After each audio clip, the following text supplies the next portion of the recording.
உண்மையிலேயே அவ நல்ல மனசுக்கு நல்லதுதான் நடந்திருக்கு. அவ விரும்பின வாழ்க்கை அவளுக்கு கிடைக்க போகுது. அத நினைச்சு காயத்ரி எந்த அளவுக்கு சந்தோஷமா இருக்காளோ அதே அளவுக்கு நானும் சந்தோஷமா இருக்கேன்.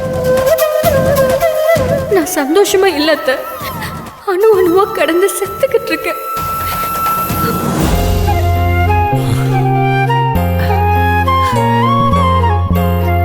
நான் உங்க மேல வச்சிருக்கிற காதலை புரிஞ்சுக்காம சுந்தர் கூட நான் சேரணும்னு ஆசைப்படுறீங்களா செழியா?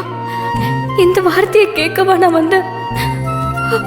இதை நான் கேட்கறதுக்கு வர வழியிலே செத்து போயிருக்கலாம்.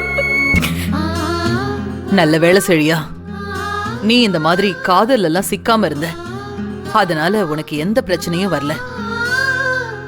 பிரச்சனை இல்லைன்னு நீங்க நினைக்கிறீங்க, ஆனா உள்ளுக்குள்ள செத்துக்கிட்டு இருக்கேன். அதை புரிஞ்சுக்காம பேசுறீங்களேம்மா.